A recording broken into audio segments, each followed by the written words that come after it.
ሰላም ጤና ይስጥልን ተመልካቾቻችን የህዳር 5 2018 ዓ.ም የናሁ የዕለተ አርብ ዜናዎችን ወደ እናንተ የምናደርስበት ሰዓት ላይ እንገኛለን። ከዜናዎቹ ጋር አብራችሁን ቆዩ። ረዴት ጌታቸው ነኝ። አብራችሁን ቆዩ። አርስተ ዜና ሰባተኛውን ሀገራዊ ምርጫ ለማካሄድ አስቻይ ሁኔታ የለም ያሉት ተፎካካሪ የፖለቲካ ፓርቲዎች ከምርጫ በፊት ሰላም እንዲቀድም ጠየቁ። በትግራይ ኃይል አባላት ከዚህ ቀደም ሲካሄድ የነበረው ተቃውሞ ዳግም መቀስቀሱ ተሰማ። ወደ ውጪ ስናልፍ ከ200 በላይ ኬንያውያን በዩክሬን ለሩሲያ ሲዋጉ እንደነበር ተገለጸ።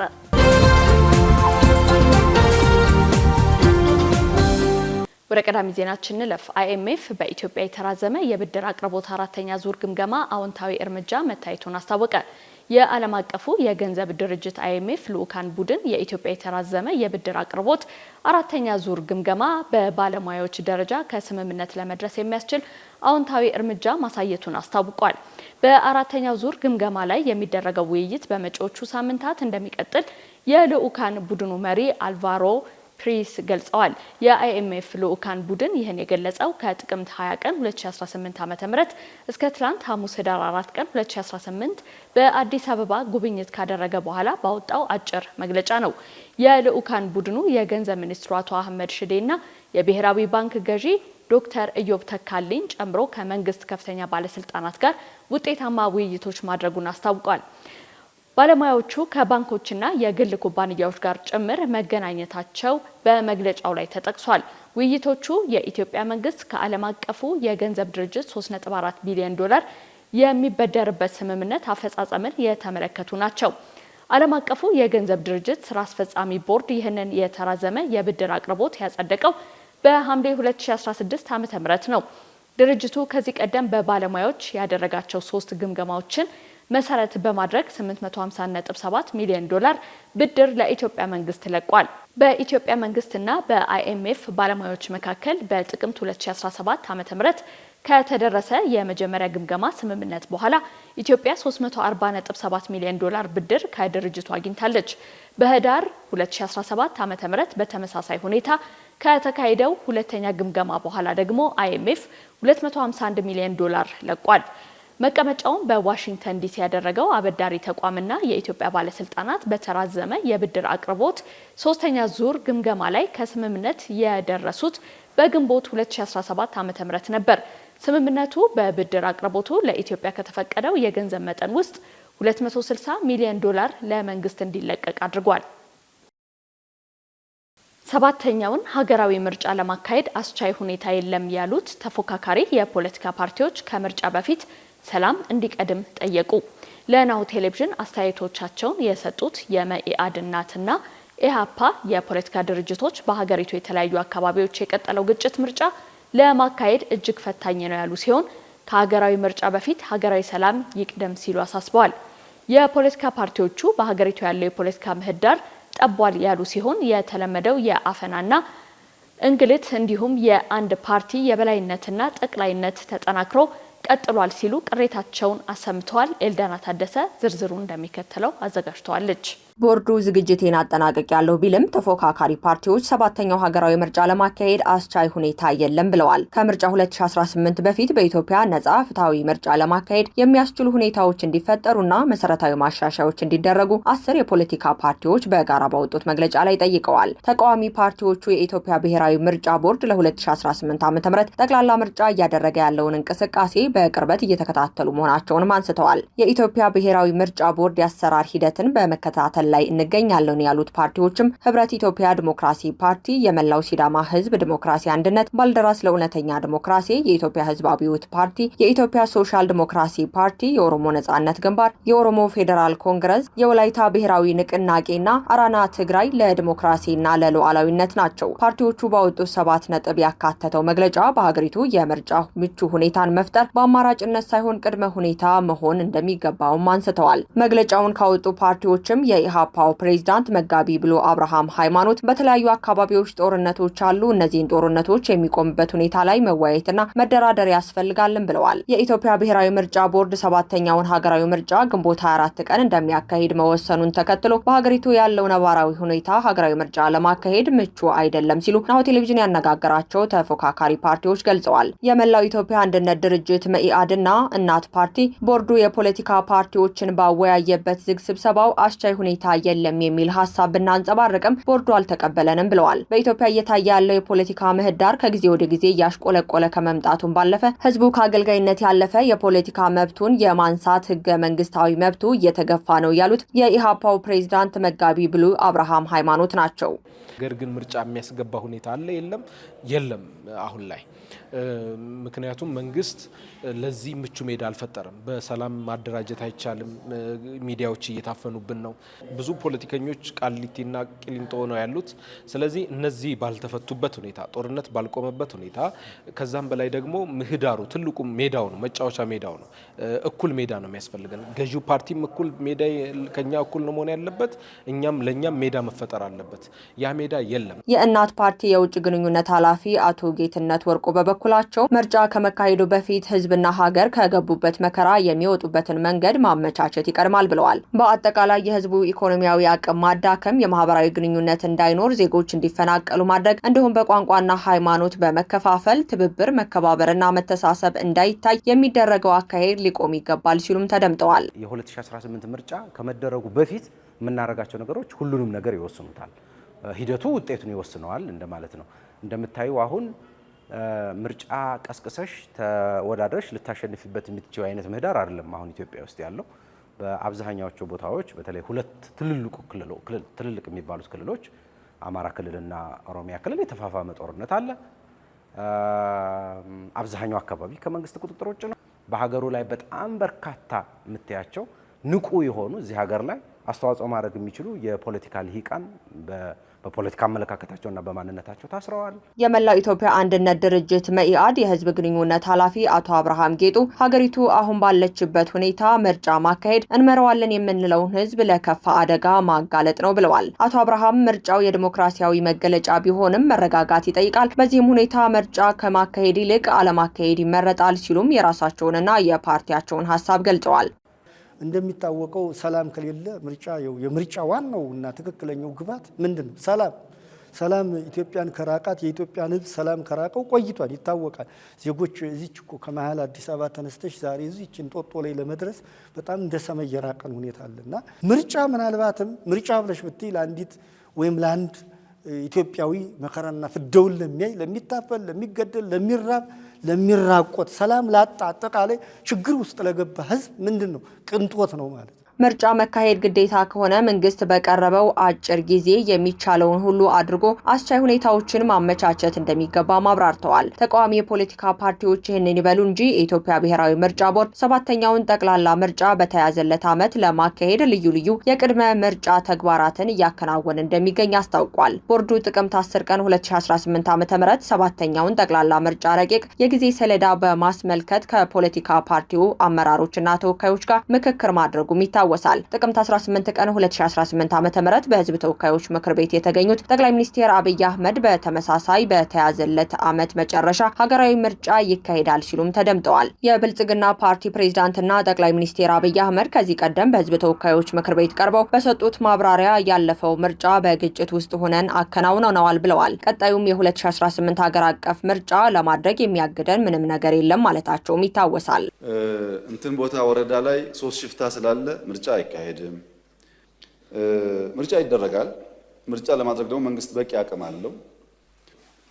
እንደዛ አይደለም ምርጫ ይካሄዳል እና ምርጫ ሳይደረግ ቀርቶ በማግስቱ ለጅትሜት ያለ መንግስት የሽግግር መንግስት እንላለን ብለው የሚቃዡ ቅዠታሞች አሉ።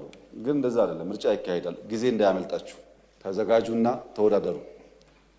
ተፎካካሪ ፓርቲዎች ምርጫው የሚደረግ ከሆነ በአማራጭነት የተለያዩ ጥምረቶችን በመፍጠር መሳተፍ እንደሆነ የኢሃፓ ፕሬዝዳንት መጋቢ ብሎ አብርሃም ሃይማኖት ገልጸዋል። እንዲኖር እናስገድደዋለን። ምርጫው መደረግ አለበት ህገ መንግስቱ ስለሚል ግዴታም ስለሆነ ምርጫው ግዴታ ነው፣ መደረግ አለበት። ስርዓቱ እንዲያራዝም አንፈቅድለትም።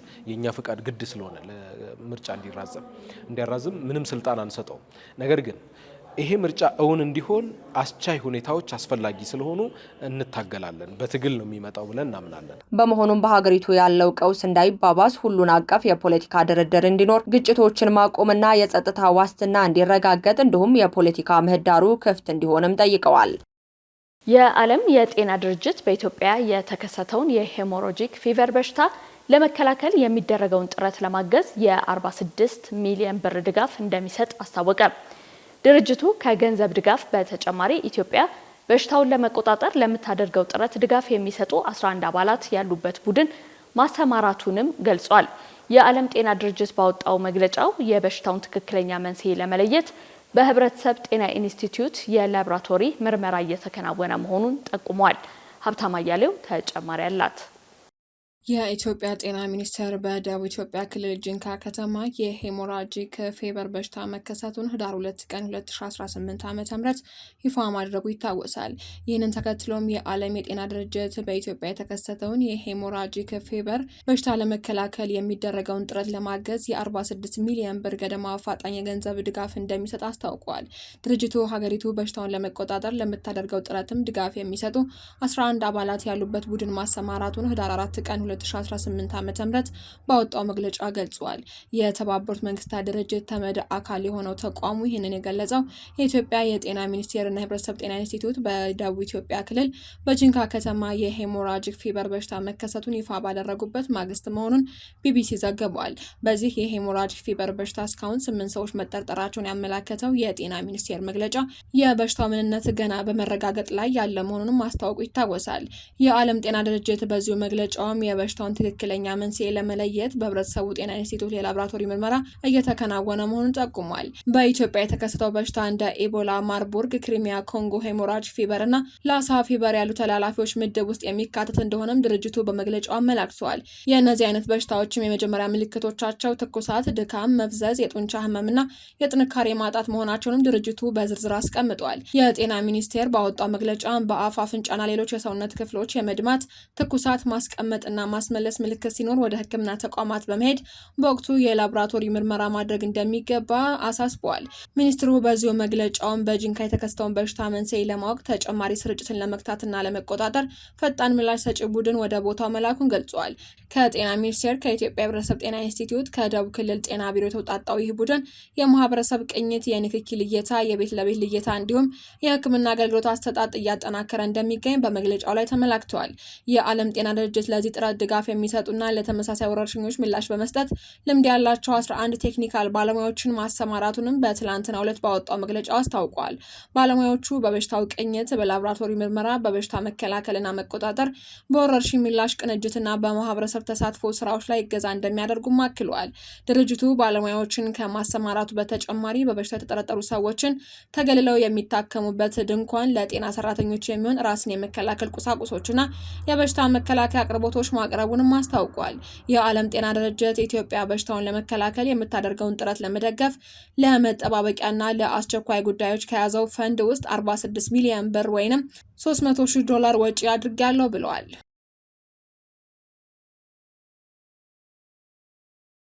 በትግራይ ኃይል አባላት ከዚህ ቀደም ሲካሄድ የነበረው ተቃውሞ ዳግም መቀስቀሱ ተሰማ። በትግራይ ክልል ጊዜያዊ አስተዳደር በጸደቀ ደንብ መልስ እንደተሰጠው የተናገረውና መገናኛ ብዙሃን በይፋ የዘገቡለት የትግራይ ኃይል አባላት የመብት ጥያቄ በድጋሜ አገርሽቷል። ሐሙስ ህዳር 4 ቀን 2018 ዓ.ም ከአዲግራት ወደ መቀሌ የሚወስደው ዋናው የመኪና መንገድ የመብት ጥያቄ ባነሱ የትግራይ ኃይል አባላት ተዘግቶ መዋሉን ከአካባቢው የወጡ መረጃዎች ጠቁመዋል። የሰራዊት አባላቱ በድጋሜ ባደረጉት የተቃውሞ ሰልፍ ድምጻችን ይሰማ፣ ፍትህ እስክናገኝ እንታገላለን፣ አሁንም ለመብታችን እንሰዋለን የሚሉ መፈክሮችን በአደባባይ አስተጋብተዋል። የትግራይ ሰራዊት አባላት ህዳር 4 ቀን 2018 ዓ.ም በአዲግራት ከተማ ዋና ዋና መንገዶች ባካሄዱት ሰላማዊ ሰልፍ ደሞዛችንና መሬታችን ይሰጠን፣ መሪዎቻችን ድምጻችን ሰምተው መልስ መስጠት ሲገባቸው ተደብቀውብናል፣ ፍትህ እስክናገኝ እንታገላለን፣ አሁንም ለመብታችን እንሰዋለን፣ ድምጻችን ይሰማ፣ ጥያቄያችንን የማይመልስ መንግስት አይመራንም የሚሉና ሌሎች መፈክሮችን አሰምተዋል። ጥያቄያችን አልተመለሰም፣ የተገባልን ቃል አልተፈጸመም ያሉት ሰላማዊ ሰልፈኞቹ ከጧት ጀምሮ የዘጉት ዋና መንገድ እንዲከፈቱ በአገር ሽማግሌዎችና በከተማው አስተዳደሮች ቢለመኑም የሚመለከተውን አመራር ሳያገኙ እንደማይከፍቱ በመንገር እስከ አመሻሽ 11 ድረስ መንገዶችን ዘግተው ቆይተዋል። ከጥቅምት 3 ቀን እስከ ጥቅምት 7 ቀን 2018 ዓ.ም ድረስ ለተከታታይ 5 ቀናት ዋና የመኪና መንገድ በመዝጋት የተካሄደው የትግራይ ኃይል አባላት ሰልፍና ተቃውሞን ተከትሎ የትግራይ ጊዜያዊ አስተዳደር የክልሉን የጸጥታ ኃይሎች ተጠቃሚነት የሚያረጋግጥ ረቂቅ ደንብ ማጽደቁ ይታወሳል። የጸደቀው ደንብ መሰረታዊ ፍላጎቶች፣ የሕክምና አገልግሎት፣ የቤት መስሪያ መሬት፣ በመንግስታዊና መንግስታዊ ያልሆኑ ተቋማት የሚሰጥ የክብር አገልግሎት፣ ትምህርት፣ ስልጠናና ሌሎች ጥቅማ ጥቅሞች ያካተተ እንደሆነ ናሁ ቴሌቪዥን ከዚህ ቀደም መዘገቡ ይታወሳል።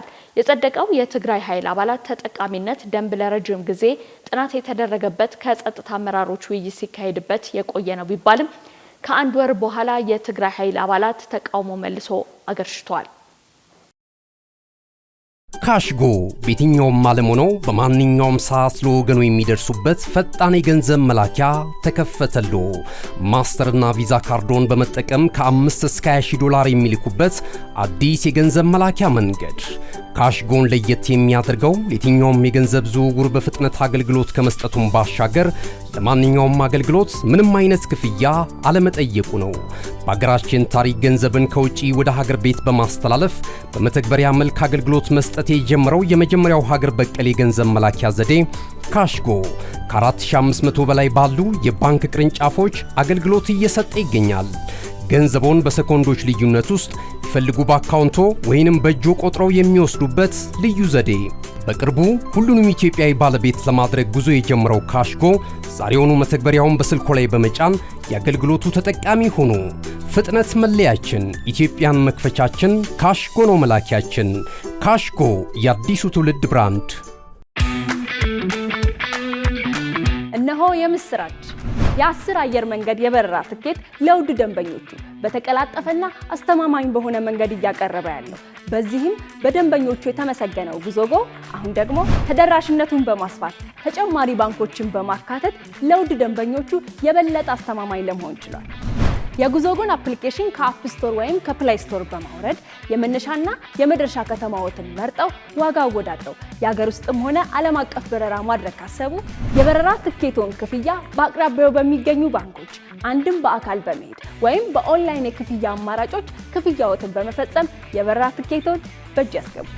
ከዚህም በተጨማሪ እንደ ሁል ጊዜው ወደ ጉዞጎ የጥሪ ማዕከላችን 7473 በመደወል ከሙሉ የበረራ መረጃ ጋር የ24 ሰዓት የትኬት አገልግሎት ማግኘት እንደሚችሉ ስናበስሮ በታላቅ ደስታ ነው።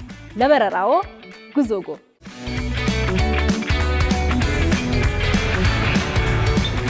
ተመልካቾቻችን ያላችሁት ናሁ ቴሌቪዥን ላይ ነው። አሁን ደግሞ ወደ ውጭ ዜናዎች እናልፋለን። ከ200 በላይ ኬንያውያን በዩክሬን ለሩሲያ ሲዋጉ እንደነበር ተገለጸ። ወደ 200 የሚጠጉ የኬንያ ዜጎች ሩሲያ ከዩክሬን ጋር በምታደርገው ጦርነት እየተዋጉ ሲሆን ሌሎችም ወደ ግጭት ሊመለመሉ እንደሚችሉ ባለስልጣናት ተናግረዋል። የኬንያ የውጭ ጉዳይ ሚኒስትር እንዳሉት ከእነዚህ መካከል የቀድሞ የኬንያ የደህንነት አባላት ይገኙበታል። በተጨማሪም ከተዋጊዎቹ መካከል የተወሰኑት ያለበቂ ስልጠናና መከላከያ መሳሪያ ሰው አልባ አውሮፕላኖችን በመገጣጠም ኬሚካሎችን ለመቆጣጠር መገደዳቸውን ሚኒስትሩ ተናግረዋል።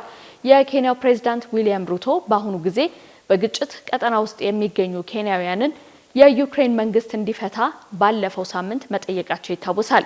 ከመላው አፍሪካ 1400 የሚጠጉ ዜጎች በዩክሬን ከሩሲያ ጦር ጋር እየተዋጉ ሲሆን የተወሰኑት በማታለል የተመለመሉ መሆናቸውን የዩክሬን መንግስት ባለፈው ሳምንት አስታውቋል።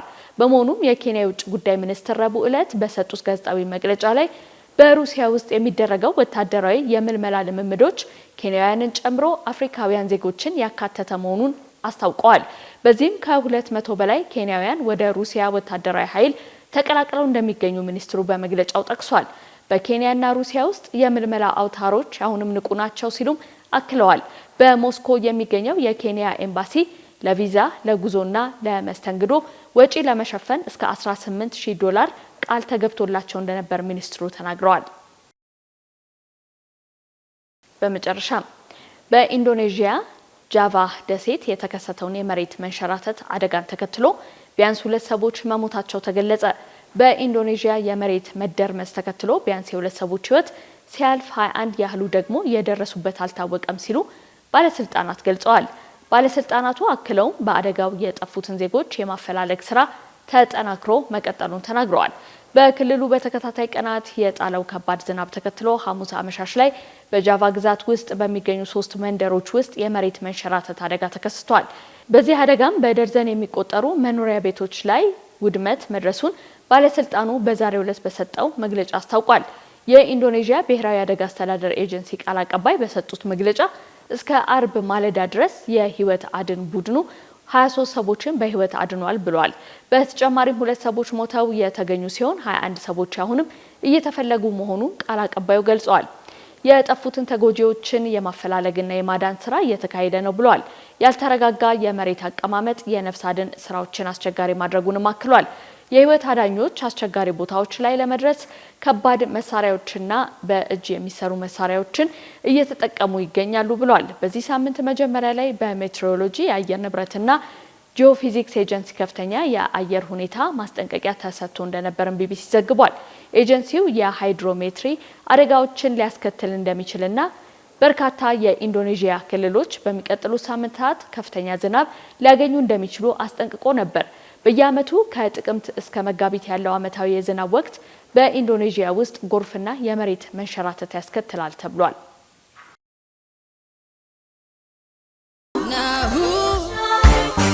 በሀገራችን የንግድ ሚዲያ ታሪክ ግንባር ቀደምት ሆኖ በርካታ አስተማሪ፣ አዝናኝና መረጃ ሰጪ ዝግጅቶችን ጊዜው አሁን ነው ሲል በበርካታ አማራጮች ለእናንተ ውድ ተመልካቾቻችን ሲያደርስ የቆየው ናሁ ቴሌቪዥን አሁንም ዘመኑ የደረሰበትን የመረጃ ተደራሽነት ከግምት ውስጥ በማስገባት ቲቪ ለምኔ ሲል በአይነቱ ለየት ያለ የቲቪ የስልክ መተግበሪያ ሲያበስራችሁ በታላቅ ኩራት ታጅቦ ነው። በፈለጉት ጊዜና ሰዓት በምንም ቦታና ሁኔታ ውስጥ ሆነው መረጃን በእጅ ስልኮ ማግኘት ይፈልጋሉ።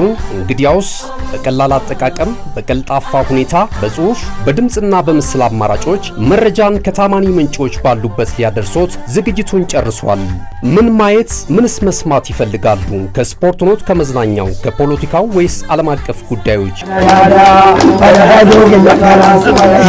አጫጭር መረጃዎችን ከቢዝነስና ኢኮኖሚ መረጃዎች ጋር አሰባጥሮ በናሁ አርካይቭ በትዝታ የዋሊት መልሶ በመረጃ ቡፌ ሊያንበሻብሾት ዘመናዊ አዲስ የስልክ መተግበሪያ በአዲስ ዓመት ስጦታ የሚመለከቱበት ብቻ ሳይሆን የሚሳተፉበት፣ የሚሰሙበት ብቻ ሳይሆን የሚናገሩበት በአዝናኝ ጥያቄና መልሶች ዳጎስ ያለ ሽልማት የጉርሻ አማራጭ አቅርቦሎታል። የዓለም አቀፍ ሚዲያዎችን ሰበር ዜናዎች በአማርኛ ተርጉሞ የሚያስነብብ በተለያዩ የቋንቋ አማራጮች የቀረበ የአዲስ ዓመት ልዩ ገጸ በረከት ከናሁ ቴሌቪዥን።